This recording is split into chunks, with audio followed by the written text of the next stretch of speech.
There are 6 critical documents that every American homeowner over 60 should have on file, yet most never even hear about them.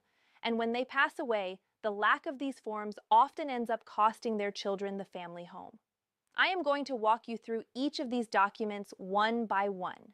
I will explain the exact, clear-throat amount of money each one can save and the precise order you should put them in place. The 5th document on this list is the one that 9 out of 10 seniors do not learn about until it is too late, until their children are already sitting in a probate courtroom watching a judge decide who walks away with their parents' house. We are going to cover that one shortly. But first, you need to see why this problem exists in the first place. The American probate system was never built to protect families or honor their wishes. It was built to generate income for state courts and steady fees for the lawyers who operate inside that system.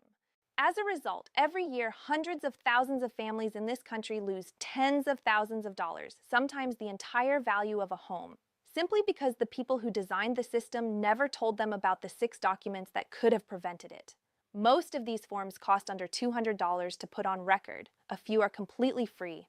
But if you do not know they are out there, the system quietly absorbs the money you meant to leave your children, and after you are gone, your family has no way to reverse it. Here are the 6 documents and the sequence you should file them in.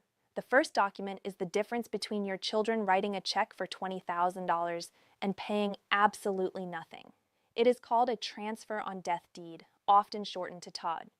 This document has a single job, but it is the single most crucial item in this entire list. It lets you name the person who will receive ownership of your home the moment you die, without that property ever entering the probate court process. Here is why that is such a big deal. The typical probate case in the United States costs a family between 3 and 7% of the total value of the estate. On a home worth $300,000, your heirs are paying somewhere between $9,000 and $21,000 in court costs, attorney bills, and executor fees before they ever get the title. But even that bill is not the worst part of probate. In certain states, the probate timeline runs anywhere from 9 to 18 months before it is finished.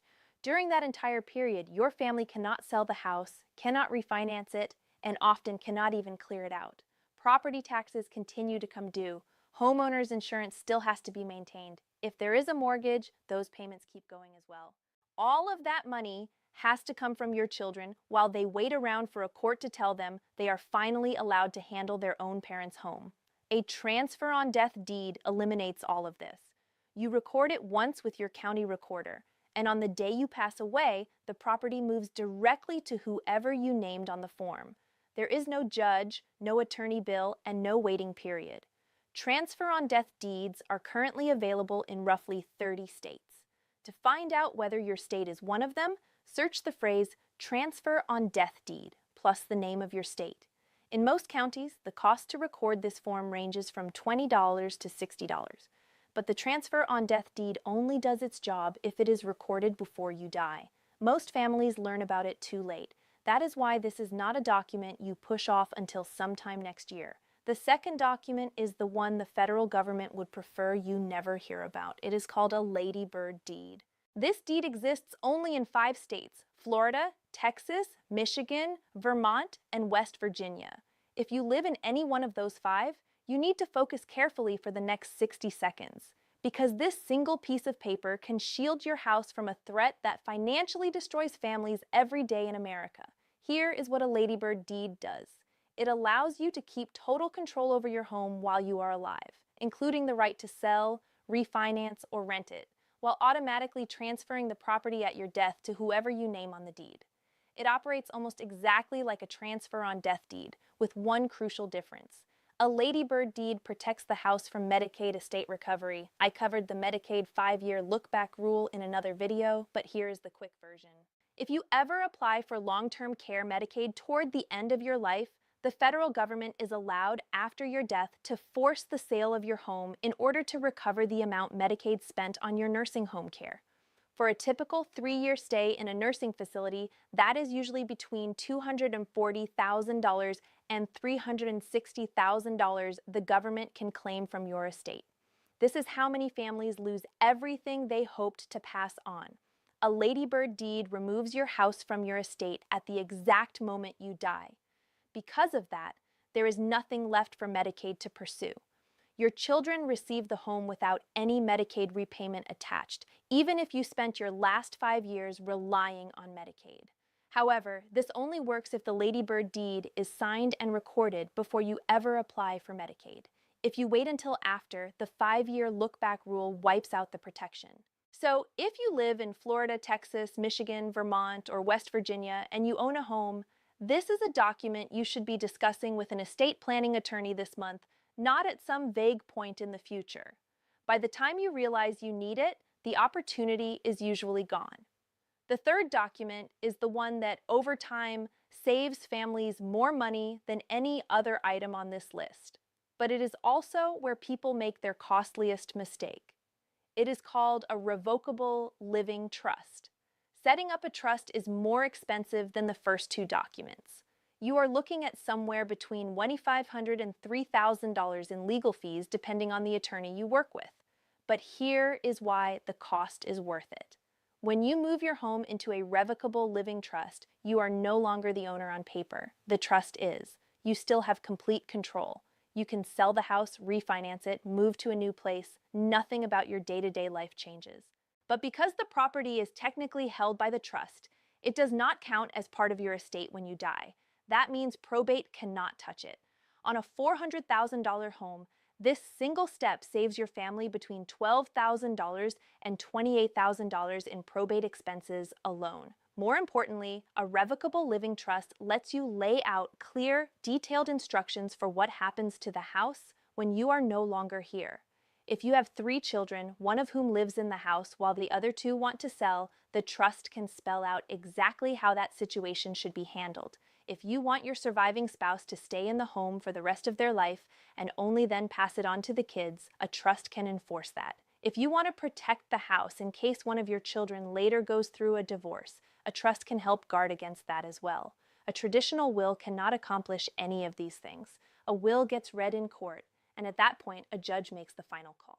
A trust, on the other hand, stays private, bypasses the court system completely, and does exactly what you wrote into it.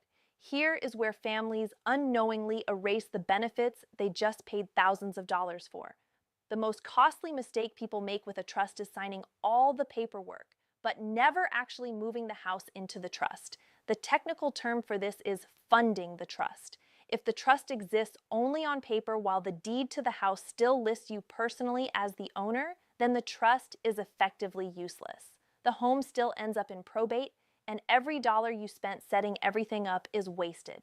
So when you finish creating a trust, the very next step is recording a new deed that transfers the property from your individual name into the name of the trust. Skip that step, and your trust might as well not exist. We are now halfway through the 6 documents, but the 5th one, the one almost no one has heard of, is still coming, and it is the document that can save your family the most while giving you the smallest window of time to act. Stay with me. The 4th document is an updated will that includes clear, specific language about your home. If you die in the United States without any will at all, your state's laws decide who gets your property. This is called dying intestate, and the rules do not work the way most people assume. In Texas, for example, if you pass away without a will and you are married, your surviving spouse receives only 1/3 of your separate property. The remaining 2/3 go to your children, even if those children are from a previous marriage and barely know your current spouse.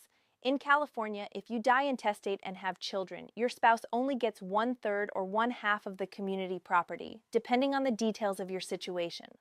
In Pennsylvania, the first $30,000 of your estate goes to your spouse, and anything above that amount is divided. These intestacy rules are different in every state, but the pattern is the same nationwide. The state assumes it knows how your assets should be split, and without a valid written will to override those statutes, the state's plan wins every time. The solution is straightforward. A simple will usually costs between $200 and $800 when prepared by an attorney. Some online platforms offer will templates for under $100, but if you own real estate, I do not recommend the bargain online versions because the wording related to property has to comply with the specific laws in your state.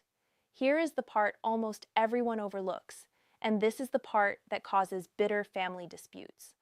A will must be updated whenever there is a major change in your life or family.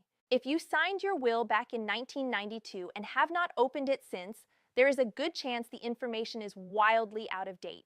Your spouse may have passed away, your children might have gone through divorces, grandchildren could have been born, the executor you originally named may no longer be alive or able to serve. Because of this, every will should be reviewed at least once every 5 years and after any major life event. An outdated will can be more damaging than having no will at all because it sends your family into court arguing over which version counts. And during that fight, the house just sits there, draining money. Now we come to the fifth document, the one I mentioned earlier that almost no one knows about. It is called a durable power of attorney for finances. This is the form that 9 out of 10 seniors never sign, and it is the one that ends up costing their families the most. If you only take action on one document after watching this video, make it this one. Here is why. A durable financial power of attorney is the document where you name someone you trust to handle your money and property if you become unable to manage them yourself. If you have a stroke, develop dementia, or land in the hospital for an extended stay, this is the paper that allows your spouse or one of your children to pay your bills, access your bank accounts, and, most importantly, take care of anything related to your home. Without a durable power of attorney, your family cannot legally do any of this. They cannot access your accounts, they cannot pay your mortgage, they cannot sign documents to sell the house, refinance, or even authorize repairs. Their only option is to go to court and ask a judge to appoint a guardian or conservator over you. This process is called a guardianship proceeding. In the United States, the average cost of getting a guardian appointed runs from $3,000 to $10,000 in legal fees. After that, the guardian usually has to file yearly reports with the court, which can add another $2,000 to $4,000 per year in ongoing costs. But again, the worst part is not the bills. It is the time lost. A guardianship case often takes 3 to 6 months to finalize in most states. During those months, nobody is legally allowed to pay your property taxes, sign for necessary home repairs, or sell the house if you need to move into assisted living or a nursing facility. Nothing can be done, but the payment due dates do not pause. The mortgage company is not going to delay foreclosure just because your family is waiting on a court order. That is why homes are lost to foreclosure in the middle of guardianship cases every year in this country. And in each of those situations, one simple document signed on an ordinary Tuesday afternoon would have prevented the loss completely. A durable power of attorney for finances typically costs between $100 and $300 when drafted by a lawyer and usually takes about an hour to complete. But here is what makes this document so urgent. It must be signed while you are still mentally capable of understanding what you are signing. The instant a doctor notes that your mental capacity is in question, the opportunity to sign a power of attorney disappears. You cannot create one from a hospital bed after the fact. Your children cannot sign it on your behalf. Once that line is crossed, the only remaining option is a court proceeding, and by that point, much of the damage is already in motion. The sixth and final document is your Homestead Exemption application. This is the one quietly costing you money right now, today, and every month you go without it. Nearly every state in the U.S. offers some form of homestead exemption to homeowners, but the rules and savings vary dramatically from one state to another. In Florida, the homestead exemption removes up to $50,000 from your home's taxable value for property tax calculations. It also limits how much your property tax bill can rise each year, no matter how high your home's market value climbs. In Texas, as of 2024, the homestead exemption knocks $100,000 off the taxable value of your home for school district taxes alone. The yearly savings differ by location, but for most older homeowners, the benefit usually falls somewhere between $1,000 and $3,000 per year. Over a 20-year retirement, that adds up to between $20,000 and $60,000 staying with you instead of going to your state or local government. Here is what many seniors do not realize. In a lot of states, the homestead exemption is not automatic. You have to submit a form to your county tax assessor's office to claim it, though you typically only have to file once. After it is approved, the exemption remains in effect for as long as you own and occupy the home. The application usually costs nothing and takes about 15 minutes to complete. On top of the basic homestead exemption, many states offer additional senior exemptions in the year you turn 65. These can add another $5,000 to $15,000 in total lifetime tax savings, depending on where you live. Almost no one who qualifies for these senior exemptions actually files for them because the county does not mail out a notice announcing that they exist. You have to know to ask for them, and now you do. Here is what you should do this week. First, locate the deed to your home. It is probably in your filing cabinet, safe deposit box, or available through your county recorder's online system. Second, make a list of which of these 6 documents you already have and which ones are missing. Third, for each document you do not have, search its name along with the name of your state. Read the first 3 search results.